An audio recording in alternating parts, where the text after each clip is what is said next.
Nous avons connu les ironies, les insultes, les coups que nous devions subir matin, midi et soir parce que nous étions des nègres. Nous avons connu nos terres spoliées au nom de textes prétendument légaux qui ne faisaient que reconnaître le droit du plus fort.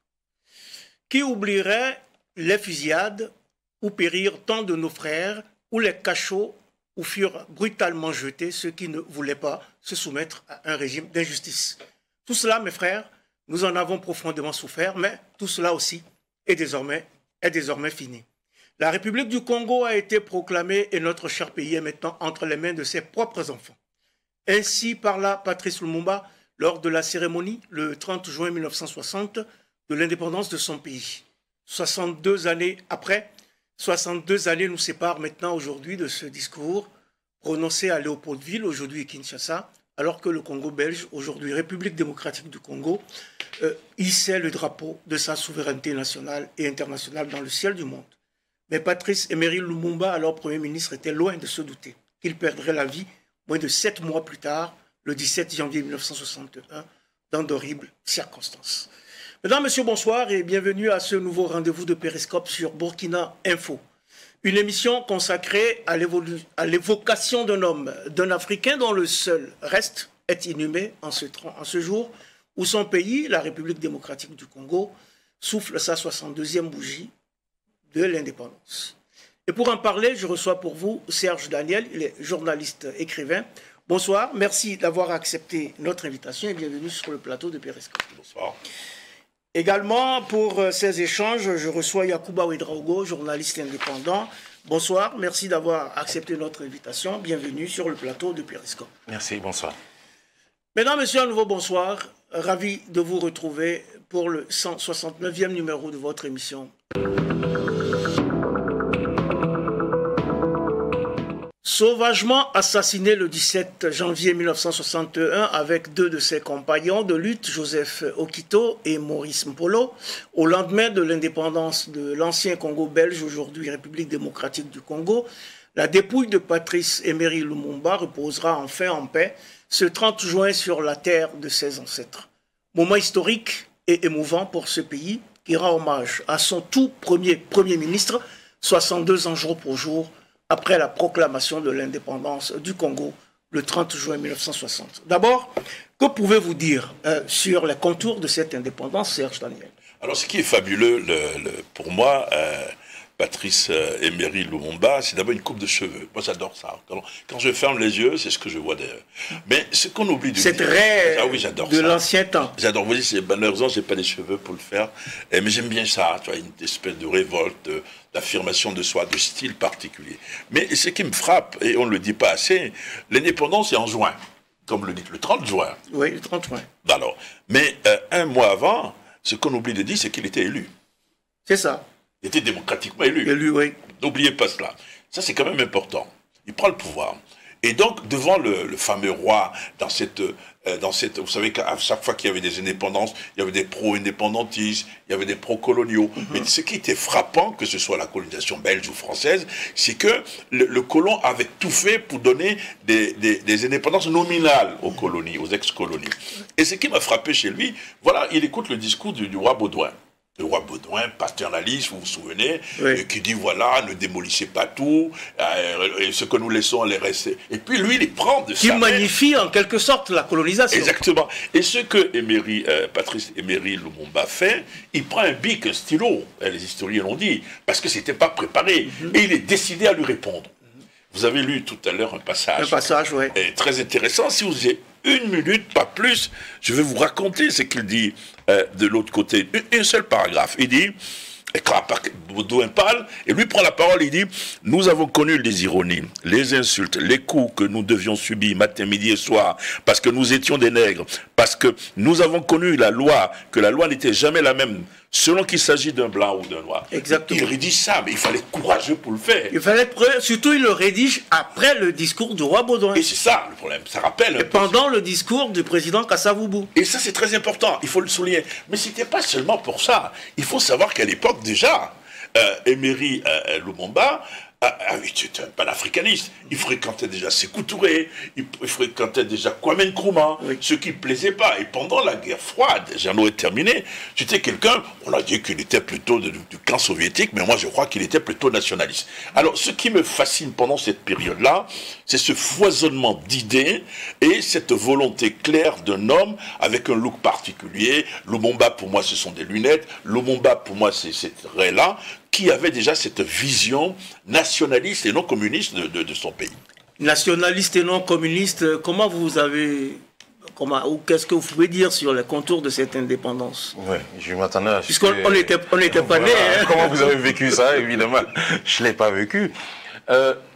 Ce qui est assez intéressant, par exemple, dans beaucoup de pays francophones, on était contents, il y a une classe politique qui était là, mais quand on suivait l'évolution à travers les récits des historiens, on sentait déjà que au Congo, le groupe de Patrice Lumumba avait une idée très claire de ce pourquoi il faut prendre l'indépendance.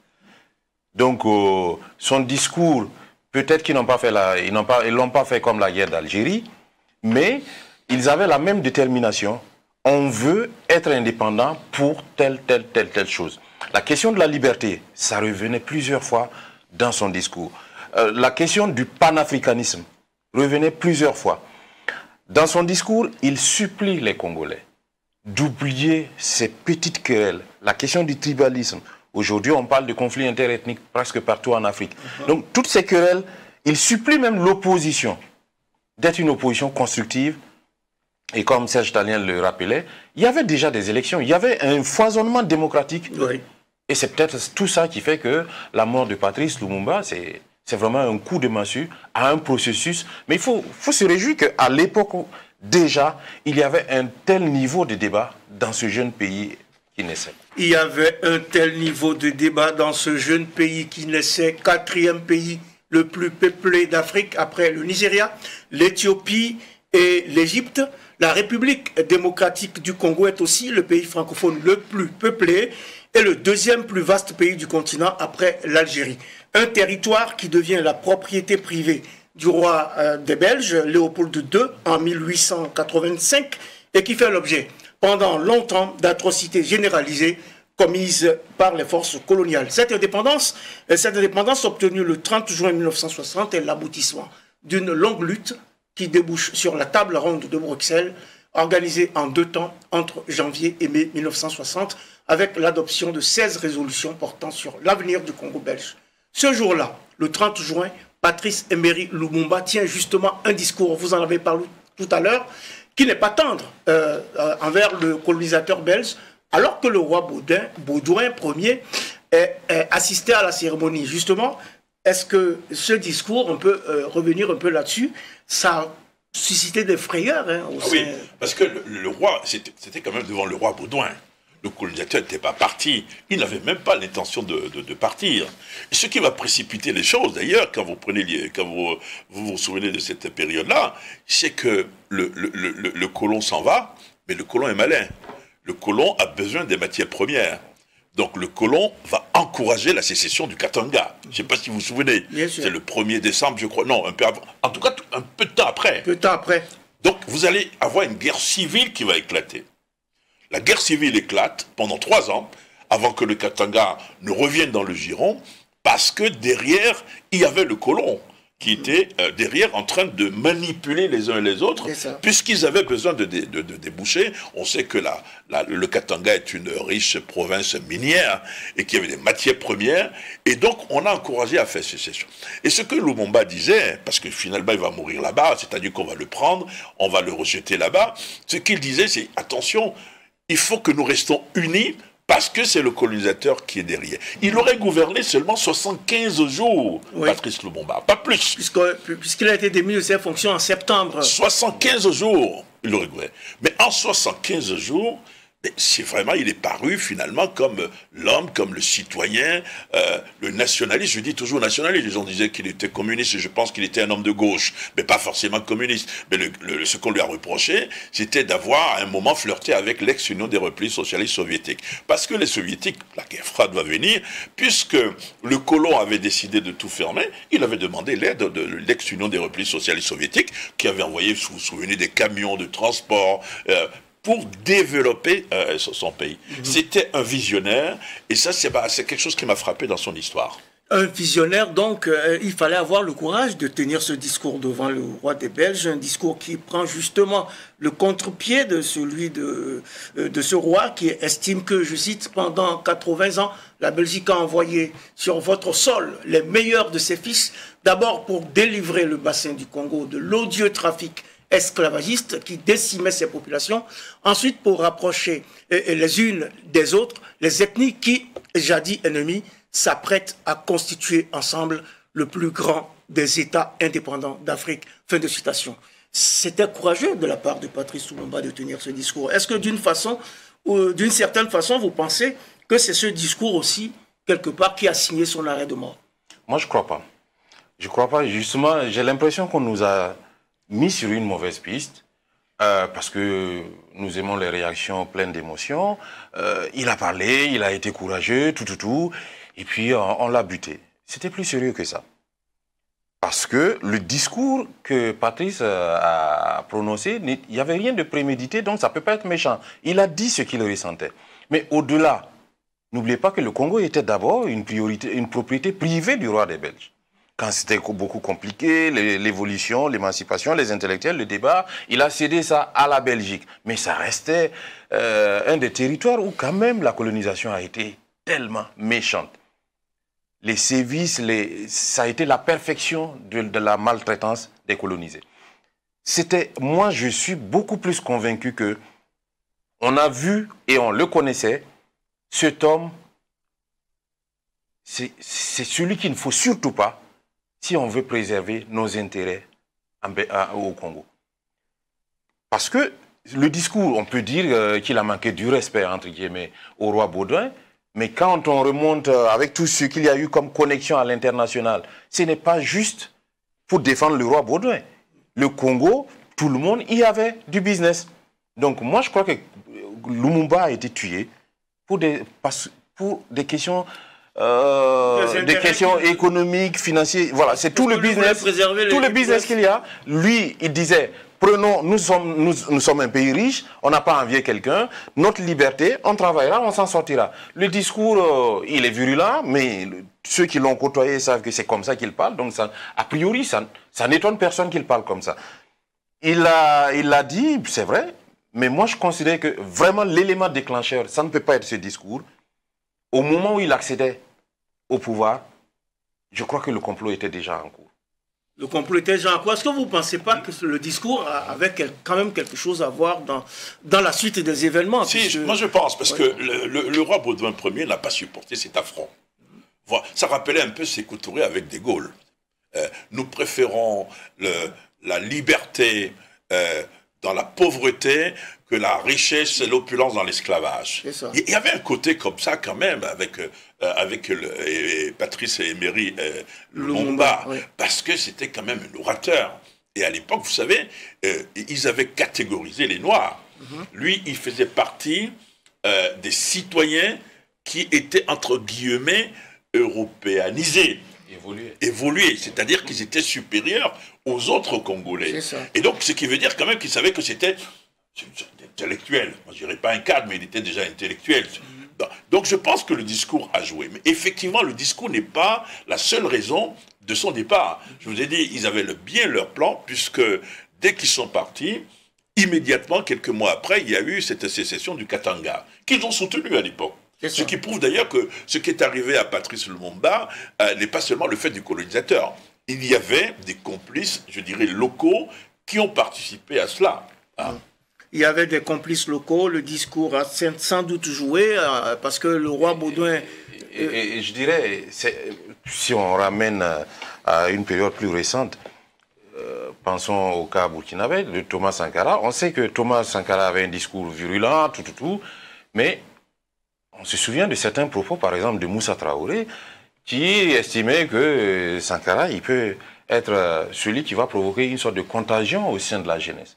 On avait peur de Lumumba parce qu'il parlait, certes, mais c'est parce qu'il avait certaines convictions qu'il entendait traduire en actes.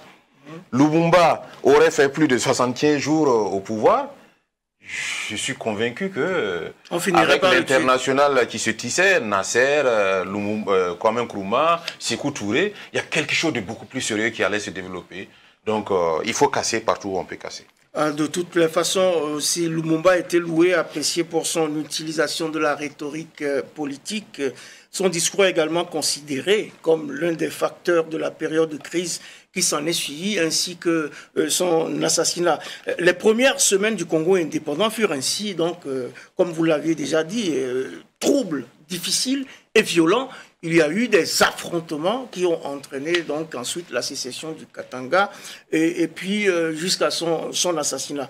Cette période-là aussi, ça a été une période où, au lieu de s'unir, les Congolais se sont divisés sur l'après-indépendance finalement. Tout à fait. Je ne dirais pas les Congolais, les hommes politiques congolais. Oui, les hommes politiques congolais, aiguillonnés par...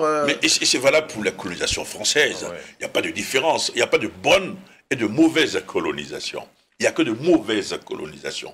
Alors, il y a eu des décolonisations, des indépendances dites nominales, mais je suis persuadé encore qu'une fois, même en donnant le pouvoir, en remettant le pouvoir à Patrice Lumumba, Baudouin l'a dit, le roi Baudouin Ier a dit, dans un discours, il a dit, ne remettez pas en cause ce que nous vous léguons, tant que vous ne pourrez pas faire autre chose, parce qu'il espérait que les Congolais indépendants ne puissent pas faire autre chose. Sékou Touré, lorsqu'il dit non en 58 à De Gaulle, les Français vont partir, Mesmel, l'ancien Premier ministre, a raconté ça dans un livre, ils sont partis avec leur pognon, ils ont détruit les hôpitaux, etc.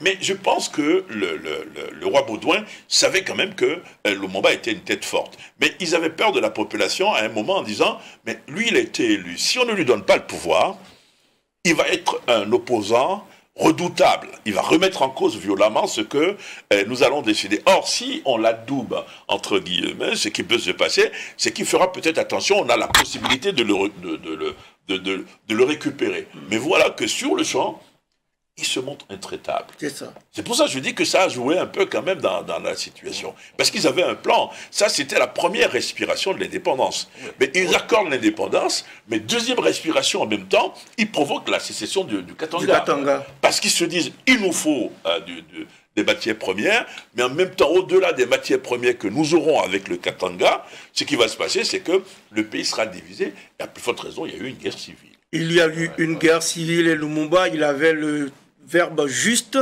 le ton fort, il a dit haut et fort d'ailleurs, que je cite, « Ensemble, mes frères, mes sœurs, nous allons commencer une nouvelle lutte, une lutte sublime qui va mener notre pays à la paix, à la prospérité et à la grandeur. Nous allons établir ensemble la justice sociale et assurer que chacun reçoive la juste rémunération de son travail. Nous allons montrer au monde ce que peut faire l'homme noir quand il travaille dans la liberté et nous allons faire du Congo le centre de rayonnement de l'Afrique tout entière. » Fin de citation. Justement, entre les mains de ses propres enfants, la République du Congo ne connaît ni la paix, ni la liberté, ni la justice sociale, mais vit plutôt des situations socio-politiques troubles, une série de mouvements de sécession, puis l'assassinat justement de Patrice Lumumba le 17 janvier 1961, Yacouba Ouedraogo. Oui, je dirais que le climat était déjà délétère, mais cet assassinat fondateur continue de produire des effets. Parce que on a tendance à croire que Lumumba c'était un cavalier solitaire. Il était populaire quand même.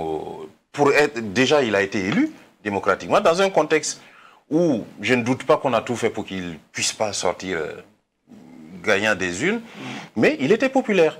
C'est juste que bon, ceux qui l'ont combattu, notamment avec à leur tête Mobutu avait l'argent, dit-on, de la CIA. Lui, il était populaire, mais il n'avait pas l'argent. Donc, ça a aidé.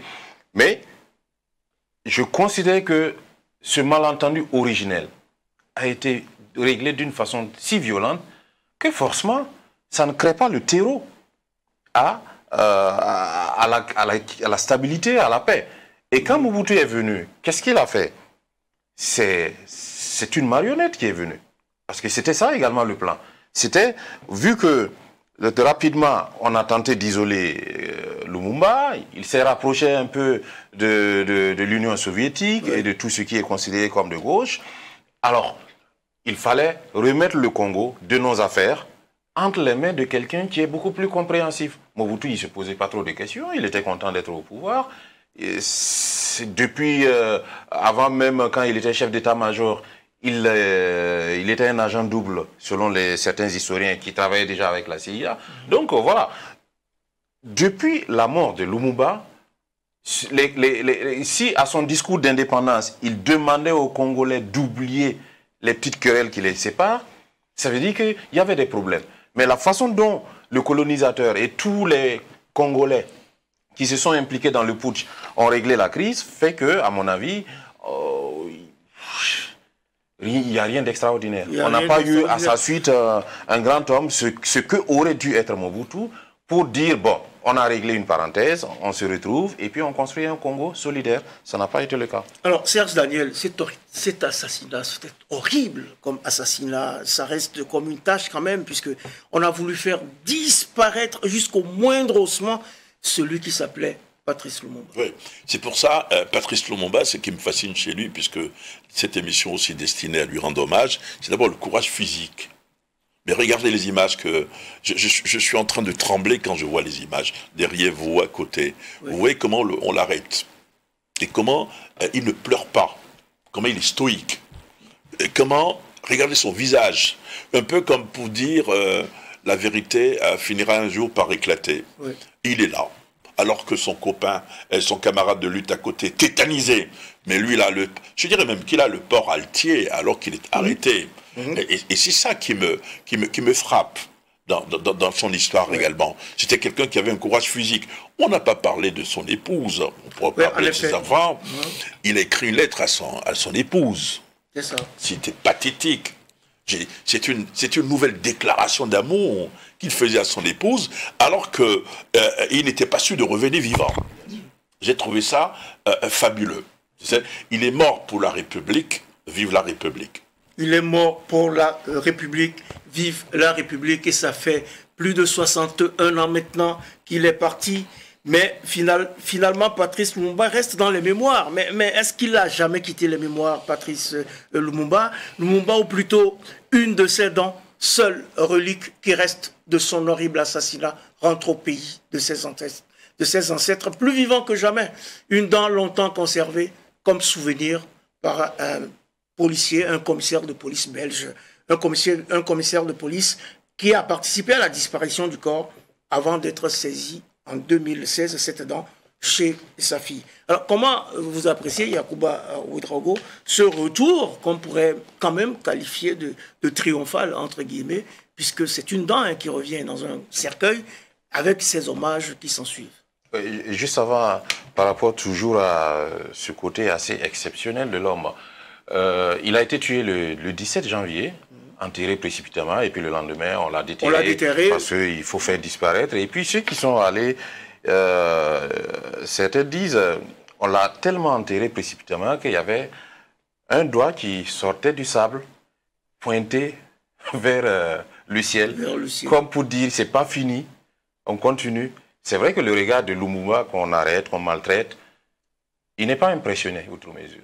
Et ça traduit, au-delà des mots, l'intime conviction de cet homme en ce qu'il fait, en ce pourquoi il va mourir. Et découpé en 34 morceaux, il a dit le monsieur. Et aujourd'hui, il y a ce qui, semble-t-il, est sa dent qui revient. Semble-t-il, vous n'êtes pas certain que ce soit sa dent? Personne n'a la preuve. Peut-être parce qu'il y a une procédure judiciaire qui a été engagée. Le Parlement belge a fait une enquête, mais beaucoup de pièces sont gardées au secret. Sinon, le juge a refusé qu'on fasse un test ADN. Pour une raison bien simple, c'était que la fille de Lumumba a demandé la dent. On est allé perquisitionner, trouver la dent. Mais si on veut faire le test ADN, la dent sera brisée. Voilà, donc il ne resterait absolument rien. Donc le juge a décidé que pour la valeur sentimentale de la dent, on ramène la dent. Mais au-delà de tout ça, à supposer que c'est la dent de Lumumba, voici une dent qui vaut bien plus que beaucoup de supposés grands Africains. Parce que je ne sais pas quelle valeur son successeur immédiat, Mobutu est toujours enterré quelque part au Maroc. C'est ça. Et voir toute la tambouille politique, tout ce monde qui se mobilise pour que, même si c'est l'ongle de Lumumba qui restait, on allait se débrouiller pour que ça revienne. Je crois que ça dépasse tous les commentaires qu'on peut faire, mais c'est la profondeur de son discours. Lumumba a marqué l'Afrique. Aujourd'hui, même si on n'est pas concerné par les conflits politiques à l'intérieur du Congo, quand même ça touche les Africains et peut-être beaucoup de combattants de la liberté à travers le monde, que quelque chose de Lumumba revienne pour que sa famille puisse faire son deuil. Je crois que ça fait réfléchir beaucoup ça sur fait la valeur d'un homme. Il y a deux leçons. Oui, Serge Daniel. Deux observations. La première observation, c'est que la vérité finit toujours par triompher. Vous avez beau cacher la vérité on ne peut pas la cacher, on ne peut pas l'enterrer. Elle finit toujours par triompher. L'image, je vois une seule dent fait mettre au garde à vous des milliers de personnes. Vous avez vu comment le corps est arrivé, comment il est parti. Les discours qu'il y a eu, avec beaucoup d'émotions. Donc ce n'est pas forcément la quantité, parce que de manière infinitésimale, on a eu une preuve de son existence, le reliquat, les reliques de ce qui est arrivé. Mais ce qui est important, c'est que la vérité, on ne peut pas la cacher. Deuxièmement, j'aimerais parler de repentance. À un moment où, par exemple, en France, on dit oui, vous avez un courant de pensée qui dit non, nous n'avons pas été colonialistes. Ce sont nos parents qui ont été colonialistes, des colons. Nous, on n'a pas à payer pour nos parents. Mais non, vous avez, c'est un héritage culturel. Vous avez à payer pour vos parents. Ce que les Belges ont montré, j'ai été sensible au discours du Premier ministre, c'est une forme de repentance. Vous savez que la République et la Belgique a reconnu qu'elle était en partie responsable de ce qui est arrivé. Justement, Serge Daniel, vous me passez le mot, c'est un hommage qui a été rendu à Bruxelles, où le Premier ministre belge, justement, Alexander De Croo, a présenté les excuses du gouvernement de son pays. C'est très important. Je le cite, pour la manière dont, à l'époque, il a pesé sur la décision de mettre fin. C'est pas des excuses, c'est des regrets. Non. On a demandé des excuses. C'est qu'il a dit. Il a présenté, il a dit ses regrets. C'est qu'il a dit. Il a présenté ses excuses. Ce qu'il a dit, c'est très important. C'est une forme de repentance. C'est une forme de repentance au moment où vous avez la doxa, c'est-à-dire la doctrine dans des pays européens comme la France, c'est de dire que, pas tout le monde, certains disent que oui, il y a eu la colonisation, mais oui, moi je n'ai pas de repentance, je n'ai pas à payer, je n'ai pas à demander pardon pour ce que je n'ai pas fait, mais lui demande pardon pour ce qu'il n'a pas fait. Et j'ai trouvé ça... Il dit que c'est pas digne, il dit que c'est pas honorable. J'ai trouvé ça très important. Même si c'est pour la forme, il le dit. En tant que Premier ministre belge, vous savez, la manière dont son pays a pesé sur la décision de mettre fin au jour du premier Premier ministre du Congo. Allons-y jusqu'au bout. Alors, la date devait venir depuis l'an passé, depuis 2021.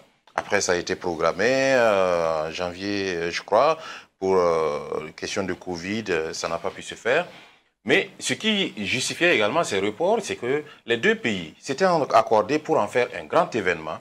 Et à Kinshasa, il devait y avoir le roi. Je me rends compte que le roi s'est débrouillé pour venir, repartir, avant que la dent n'arrive. Moi, je trouve qu'il y a toujours un malaise que les Belges n'arrivent pas. Sans doute aussi parce que les Congolais voulaient faire coïncider cet événement avec la fête de l'indépendance. On n'obligeait pas le roi à venir bien avant. Il n'obligeait pas à venir bien avant, il pouvait programmer son... C'est un geste de repentance. Et au moment où, dans des pays occidentaux, on refuse la repentance, de reconnaître l'effort. C'est quelque chose de très important. Je considère que ce n'est pas parce que les autres ne font rien que le peu que les Belges font doit être considéré. Le Congo a demandé des excuses quand le roi est venu. Je vais vous dire, le roi n'a pas donné des excuses. On dit pas. Maintenant, le courant, je dirais, révisionniste, ou bien de la disjonction qui considère qu'on n'a pas à payer pour nos parents. Je crois que l'actuel président français, est dans ce schéma. Est-ce que vous diriez que ce n'est pas important que la Belgique présente ses excuses à cette occasion. Je dis... C'est pas suffisant. C'est pas suffisant. Parce que peut-être on n'a pas suivi, j'ai pas tout suivi, mais tout ce que moi j'ai suivi, ce sont des regrets. Et les mots chez les diplomates, ça a des sens. Ils n'ont pas prononcé les mots excuses. Les Congolais ont demandé des excuses. On s'attendait à ce que le roi qui est venu, j'ai d'ailleurs été, moi personnellement ça m'a choqué, la vadrouille que le roi est venu faire au Congo. C'est vraiment comme à l'époque de la colonisation, il est venu en safari et on s'attendait, on lui a demandé de dire des excuses, il a dit ses regrets. Ouais, le roi a dit ses regrets. De mon point de vue, on ne va pas polémiquer là-dessus, on dit que c'est une belle cérémonie d'hommage, il était recouvert du drapeau national. Comme si, Congolais, oui, bien sûr, comme si la Belgique reconnaissait avoir ensanglanté le drapeau national. C'est quelque chose c'est un geste très très fort. Mais je vais dire encore, au Congo, tout le monde n'était pas d'accord, tout le monde n'était pas heureux de son retour rapide, parce qu'il y a des calculs politiciens. Nous avons bientôt des élections là-bas. Bien sûr. Parce que, vous voyez, donc c'est pour ça que je dis que la Belgique a fait plus ou moins le job. C'est-à-dire, c'est peut-être pas suffisant, mais je ne veux pas être aussi insatisfait que mon ami. Alors, maintenant, je tiens à préciser quelque chose. Avant que vous le précisiez, il faut quand même écouter ce que dit Alexander De Croo. Hein. Il dit « Il n'est pas normal que la dépouille de l'un des pères fondateurs de la nation congolaise ait été conservée 6 décennies durant par les Belges dans des circonstances obscures, jamais vraiment élucidées, mais qui, à la lumière de ce qui est connu, ne font pas notre fierté. » Donc, je crois quand même... Il a dit beaucoup de choses à la fois. Je suis d'accord. Oui, alors, il a fallu que la fille de Lumumba réclame, à la suite d'un passage dans les médias de ce fameux policier, réclame là-dedans pour que la Belgique se rende compte que, bon, on a fait quelque chose de mauvais. C'était en 2012, 2011. Donc, 50 ans, vous avez... Bon. Il a fallu aussi que ce policier dise qu'il a... C'est-à-dire que ce que j'essaie de dire, c'est qu'il n'y a aucune procédure. Et là, par exemple, moi, je ne suis pas du genre à dire c'est aux autres de faire l'effort. Parce que je constate qu'aujourd'hui, qu'il y a une procédure judiciaire en cours en Belgique, mais il n'y en a pas au Congo. On n'a pas beaucoup parlé des enfants de Lumumba. Oui, c'est ça. Leur combat pour la mémoire de leur père. Ils n'ont pas été élevés par leur père quasiment, parce qu'ils étaient plutôt... c'était des mômes à l'époque. C'est des enfants. Et c'est quand même quelque chose qui m'a également frappé. Ensuite, je n'ai pas terminé, j'en aurais terminé du moins, leur combat n'était pas matériel. Oui. C'est-à-dire qu'à la limite, ils pouvaient dire, comme d'autres, on a eu des cas, où ils disent, bon, allez, vous devez nous dédommager matériellement. Parce que pour eux, leur père, c'était pas un matériel. C'était pas du matériel, c'est pas quelque chose qu'on pouvait quantifier. Mais leur père, pour son itinéraire, l'histoire qui était la sienne, il voulait tout simplement qu'on le réhabilite. Et je pense qu'il y a un début de réhabilitation de Patrice Lumumba par le colon belge. Oui, c'est ça qui est regrettable également, parce que, comme je le disais, il a fallu que les enfants de Lumumba se battent. Sinon, aussi bien la Belgique que le Congo se satisfaisaient du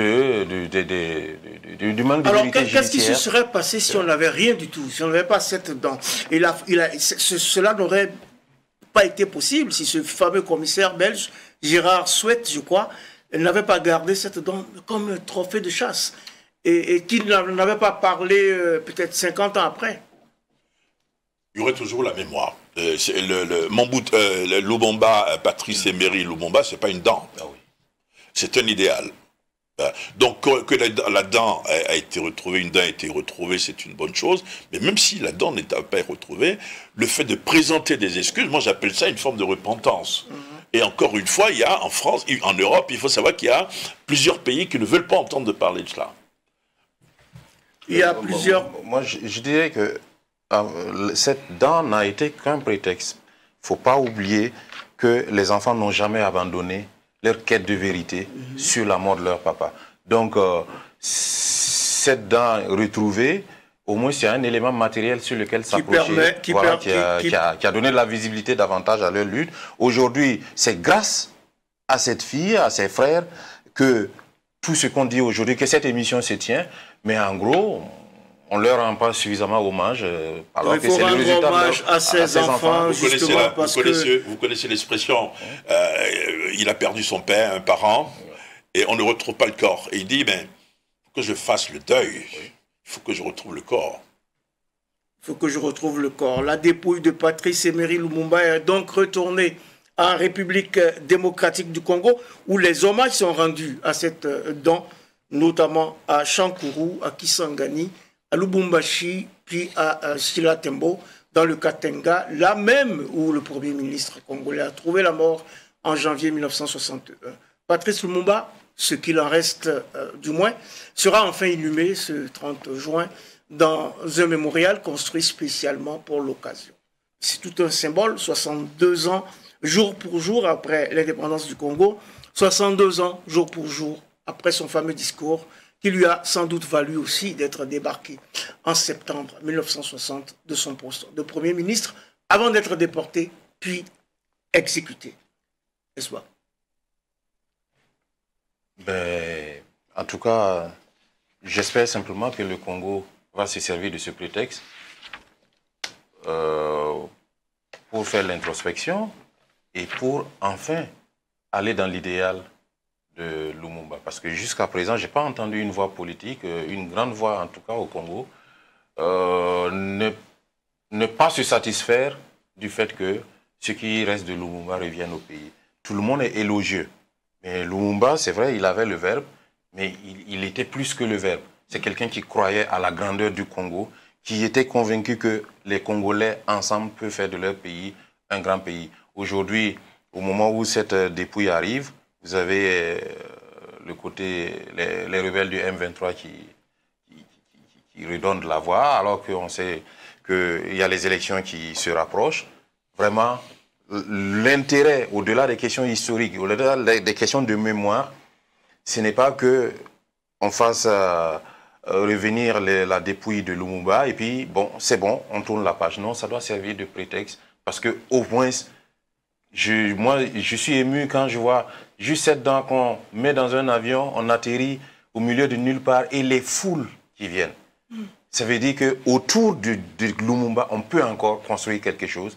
Et c'est ce que j'espère que les Congolais feront. On peut encore construire quelque chose autour de Lumumba. On a parlé beaucoup de lumumbisme sans qu'on arrive clairement à définir ce que c'est. Aujourd'hui, il y a des partis politiques qui essayent de parler de lumumbisme, mais sans doute par pur opportunisme. Alors aujourd'hui, comment faire pour que Lumumba reste cette image qui rassemble? Le Lumumba n'appartient pas à un parti politique. Il appartient à tout le peuple congolais. Il appartient à toute l'Afrique. Il appartient à toute l'humanité libre. Ça, c'est quand même quelque chose d'important. Il y a des héritiers. C'est-à-dire qu'il y a des héritiers présomptifs et des héritiers présomptueux. Donc c'est normal. Ceux qui pensent qu'il faut les idées de Lumumba doivent survivre sont dans l'arène politique. Mais ça nous ramène à la réalité. Et si ceux-là, aujourd'hui, ne sont pas à la tête de l'État ou ne sont vraiment pas ceux qui sont en train de diriger la RDC, c'est parce que la corruption s'est installée. Donc ça aussi, c'est un échec un peu de nos indépendances. Si vous voyez, vous savez comment l'actuel président a été élu, il a été élu, c'était contesté. Il paraît que le Kabila fils, lui aurait fait une passe millimétrée, alors qu'une passe millimétrée a été faite à Kabila fils à la mort de son père. Donc le problème, c'est que ce n'est pas la démocratie. La démocratie, ce sont des élections démocratiques. Donc il faut rêver que ce moment d'unité permette à un pays d'avoir des élections démocratiques, des élections non contestées, qu'il y ait moins de gabégie. Il y a des problèmes également, des problèmes de tribaux. Il y a des problèmes tribaux, excusez-moi. Vous avez une guerre qui risque d'éclater entre une partie de la RDC et le Rwanda. Souhaitons que ce moment d'unité permette aux Congolais de se retrouver autour d'un idéal, d'un même idéal. Il faut souhaiter cela. Et il faut aussi le rappeler fortement, il n'était pas seul dans cette mésaventure, Lumumba, Patrice, avec lui. Il y avait donc Joseph Okito, qui était alors président du Sénat. Il y avait aussi Maurice Mpolo, ministre de la Jeunesse et chef d'état-major de l'armée congolaise. Les bustes de ces deux compagnons de lutte trôneront aux côtés de Patrice Lumumba. Mais il semble qu'on les a un peu oubliés dans le protocole du deuil national. Je crois que ça a été rattrapé puisque le 29, dans le cadre des cérémonies à Kinshasa, ils ont été décorés de l'ordre à titre posthume. C'est quoi le mérite? Il y a un ordre Lumumba, Kabila Lumumba. Je crois que c'est la distinction suprême là-bas, pour leur sacrifice suprême au profit de la nation. Bon, je crois que le rattrapage a été fait. Mais évidemment, comme Lumumba est tellement grand que si vous mourrez à ses côtés, vous risquez de passer dans les oubliettes de l'histoire. Mais c'est également, c'est tout ça l'histoire en fait qu'il faut enseigner, que seul, on ne peut rien, mais également que ce n'est pas des ambitions, ce n'est pas un ego surdimensionné, c'est une équipe. C'est des jeunes qui, à leur époque, croyaient en quelque chose et sont allés jusqu'au sacrifice suprême. Des jeunes qui croyaient en quelque chose sont allés au sacrifice suprême. On parlera encore de Patrice Lumumba, mais il ne faut pas oublier ceux qui ont été assassinés et dissous dans de l'acide avec lui, Serge Daniel. Ah oui, tout à fait. Ce sont des ruptures violentes inacceptables. Et encore une fois, c'est pour ça, mon point de vue sur ces histoires, je suis passionné par la décolonisation, mais ce sont des décolonisations nominales. Les indépendances nominales n'ont rien réglé chez nous. Que ce soit d'ailleurs sur la colonisation en Afrique francophone ou anglophone, c'est la même chose. Aujourd'hui, quand vous parlez de démocratisation dans un continent, vous avez 3 pays qui reviennent. Vous avez le Cap-Vert, vous avez le Botswana, et vous avez un 3e pays que j'oublie. 3 pays sur une cinquantaine. Et l'île Maurice. Ouais, voilà. Donc, je suis désolé, vous ne pouvez pas avoir un coup d'État demain au Cap-Vert, vous ne pouvez pas avoir un coup d'État à l'île Maurice, ça ne marchera pas, vous ne pouvez pas avoir un coup d'État au Botswana, parce que vous avez des institutions qui sont plus ou moins solides. Ils sont plus ou moins solides, vous l'avez également dit, Serge Daniel. Patrice Lumumba était un panafricaniste. Il pensait que, dixit encore, l'unité africaine ne sera possible et ne pourra se réaliser que si les hommes politiques et les dirigeants de nos pays respectifs font preuve d'un esprit de solidarité, de concorde et de collaboration fraternelle dans la poursuite du bien commun de nos populations. Alors, est-ce que l'histoire globale, on l'a un peu dit déjà, de Patrice Lumumba, peut-elle impacter aujourd'hui l'avenir du continent ou renforcer le sentiment panafricaniste? Oui, à la condition qu'on aille au-delà des slogans. Ces hommes, j'insiste, n'ont pas été que des discours ou, pour un néologisme, des discoureurs. Ils ont vécu ce qu'ils ont dit. Ils croyaient en cela. Aujourd'hui, nous invoquons plein de grands noms. Quand on parle de panafricanisme, on parle évidemment de Lumumba, de Kwame Nkrumah, Sékou Touré, Thomas Sankara. Mais ce n'étaient pas des gens qui parlaient juste pour plaire. D'ailleurs, ils s'en foutaient de cela. Ils disaient ce qu'ils croyaient. Ce n'est pas juste des discours pour plaire à un public. Aujourd'hui, le panafricanisme, ça va au-delà du discours ambiant qui est le rejet du reste du monde. C'est juste, nous sommes. Ce n'est pas à quelqu'un de nous accorder une place. On a notre place, on va se l'approprier et puis on avance. Je crois que, vu sous cet angle, peut-être il faudra que ce que beaucoup de gens connaissent de Lumumba, c'est ce fameux discours de l'indépendance, mais c'est bien de voir également comment il a géré le Congo pendant ce peu de temps. Parce que de ce qui ressort, c'était plutôt quelqu'un d'assez rigoureux. Vraiment, les principes d'un État qui fonctionne, qui veut des institutions fortes. Donc, à mon avis, Lumumba, comme tous les autres panafricanistes, qui ont vraiment eu du contenu dans leur discours, c'est-à-dire c'est concret, c'est pas juste dire le colon il était mauvais et puis on part s'asseoir. Non, qu'est-ce qu'on fait maintenant qu'on a pris l'indépendance? Il a donné une sorte de feuille de route dans son discours et il l'a vécu jusqu'à sa mort. Alors, panafricanisme, ça veut dire quoi pour les jeunes d'aujourd'hui? Est-ce qu'on peut encore créer cette philosophie panafricaniste? Je ne sais pas si c'est une philosophie, mais est-ce qu'on peut encore rêver panafricanisme aujourd'hui? Alors, il y a un écrivain, en même temps un religieux que moi j'aime beaucoup, qui s'appelle Jean Edel Camara, qui disait que quand on rêve seul, ce n'est pas un rêve. quand on rêve ensemble, c'est le début de la réalité. Il faut savoir si nos dirigeants aujourd'hui veulent rêver avec nous. C'est-à-dire veulent commencer quelque chose avec les institutions. Vous voyez par exemple la CEDEAO, l'UEMOA, l'Union africaine.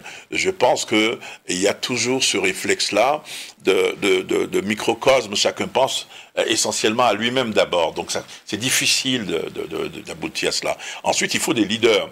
Et là, pourquoi Patrice Emery Lumumba était un leader? C'est que chez un homme politique, la vie civile et la vie civique vont de pair.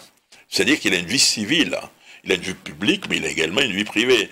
Dans sa vie privée, on n'a pas trouvé trace. Il y a eu une histoire à un moment où on a voulu dire qu'il avait déjà commencé à détourner de l'argent, etc.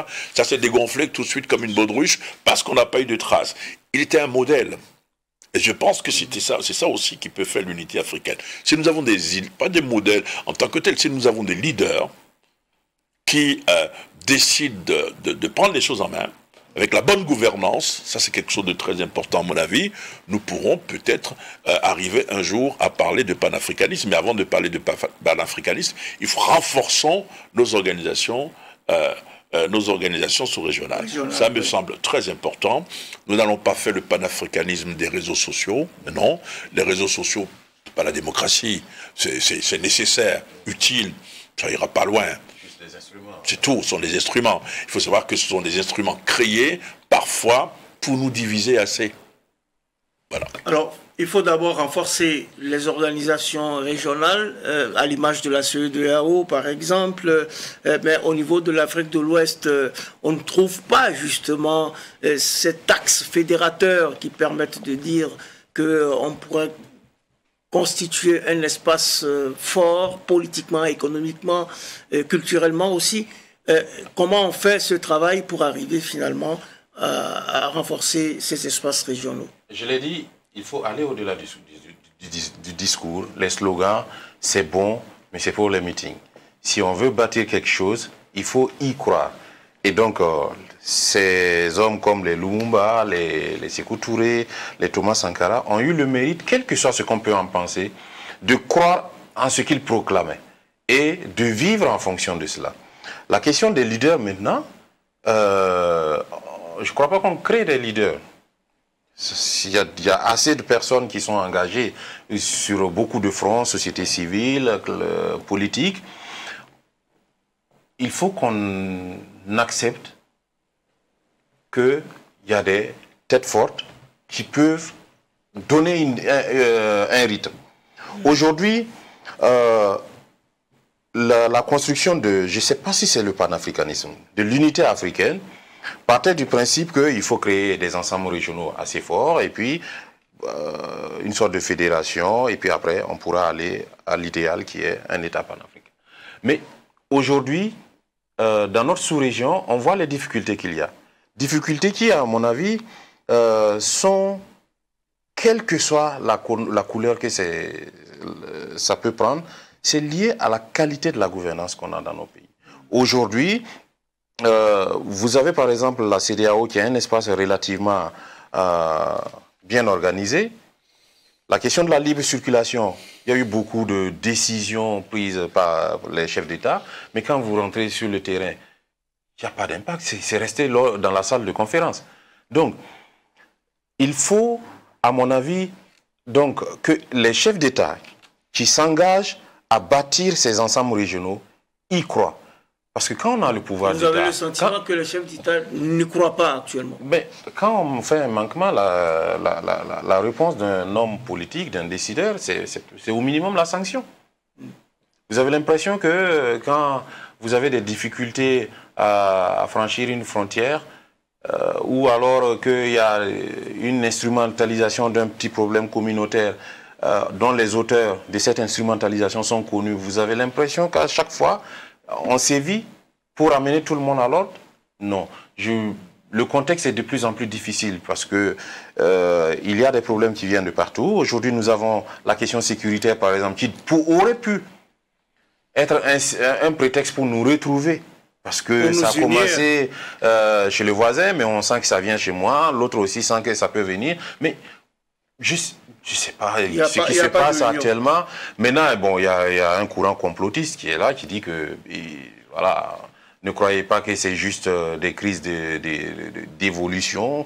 Il y a des forces obscures qui créent cela contre vous. Mais je dirais également que là aussi, si les gens sont contre vous, c'est que vous valez quelque chose. Organisez-vous pour faire face. Alors, on parle de la République démocratique du Congo et de Patrice Emery Lumumba. En 62 ans d'indépendance, le Congo a connu un parcours plutôt difficile, en dents de scie, entre bisbilles politiciennes, crises diverses avec 2 guerres à la clé, une zaïrisation sans doute inaboutie, 5 présidents de la République, une instabilité chronique. Comment les générations futures peuvent-elles tirer aujourd'hui profit d'un tel parcours et capitaliser sur ce qui est arrivé, et revoir aujourd'hui donc ce Patrice Lumumba revenir en triomphe, porté en triomphe donc par tout le monde, pour bâtir quelque chose d'essentiel. Notre salut passe par 2 choses. La gouvernance. Si nous avons une bonne gouvernance, les choses vont évoluer. Mais ensuite, il ne faut pas se tromper. Si nous voulons demain, parce que c'est valable pour la RDC, mais c'est valable pour tous les autres pays, c'est par l'éducation que nous allons changer les choses. Si nous n'avons pas un système éducatif solide qui règle le problème de l'inadéquation entre la formation et l'emploi, nous n'allons jamais nous en sortir. Mais dans l'immédiat, comme une espèce de garde-fou, comme une espèce de structure de veille, nous devons réveiller totalement, revoir nos sociétés civiles. Notre faiblesse aujourd'hui, que ce soit dans la lutte contre la malgouvernance, dans la lutte contre le colonialisme, etc., nous n'avons pas de société civile forte. Nous avons vu des présidents, par exemple, démocratiquement élus qui ont déchu, et qui ont été déchus, un coup d'État, le lendemain, vous avez des citoyens qui sont allés au travail comme si absolument de rien n'était. Alors que le principe, c'est que dans des constitutions comme la constitution malienne, le coup d'État est un crime imprescriptible.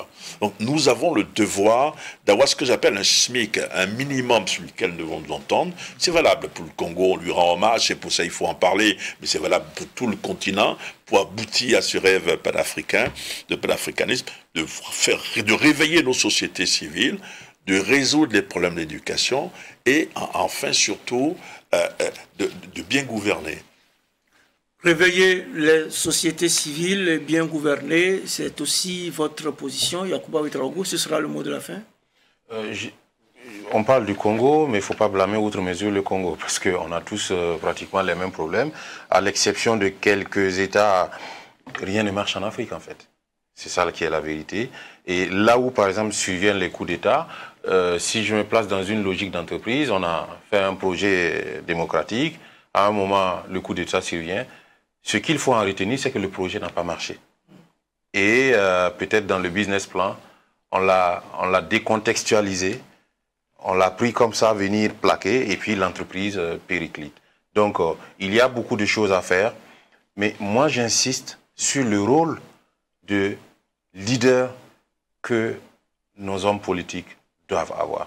Aujourd'hui, un président, souvent dans mes élucubrations, je pense à des hommes qui viendraient pour faire un mandat présidentiel unique de 4 ans. Ce n'est pas parce qu'on lui interdit de faire un second mandat, pendant que d'autres discutent du 3e mandat, que quelqu'un vienne, je dis, moi, j'ai un seul mandat à faire, et voici ce que. Parce qu'il faut du courage pour casser beaucoup de choses en Afrique et refaire. Aujourd'hui, Serge parlait, Daniel, pour ne pas vous confondre, parlait de la société civile. Aujourd'hui, pourquoi on a eu des organisations de la société civile qui étaient très puissantes? Pourquoi ça n'existe plus?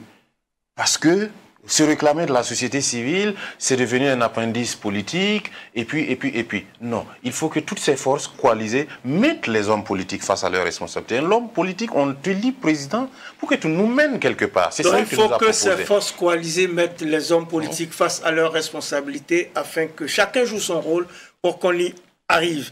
Lui, il s'appelait Patrice Emery Lumumba, un Congolais qui avait scandé le 22 mars 1959 dans un exposé au Congrès pour la liberté et la culture à l'université d'Ibadan, que je cite, « Africains, levons-nous, Africains, unissons-nous, Africains, marchons main dans la main avec ceux qui veulent nous aider pour faire de ce beau continent un continent de la liberté et de la justice. Fin de citation. Africains, levons-nous. Africains, unissons-nous. Africains, marchons main dans la main. Belle exhortation qui reste malheureusement lettre morte, 62 ans après les soleils des indépendances africaines, mais qui devrait nous faire réfléchir aujourd'hui encore. Mesdames, Messieurs, ainsi s'achève votre émission Périscope numéro 169 qui recevait pour vous Serge Daniel, il est journaliste écrivain. Merci pour vos éclairages. Le plaisir était pour moi. Également sur le plateau de Périscope aujourd'hui, Yacouba Ouedraogo, journaliste indépendant. Merci pour vos éclairages. Merci. C'est Abibata Clarisse Sawadogo Benao que je remercie, qui a assuré la réalisation de ce numéro de Périscope avec l'appui de toute l'équipe technique du jour. Merci également à vous toutes et à vous tous pour votre constante fidélité et pour vos encouragements tellement réconfortants. Mais n'oubliez pas, prenons toujours soin les uns des autres, surtout en ces temps troublés où chaque matin que l'on découvre est une grâce infinie et chaque manifestation de solidarité, une victoire.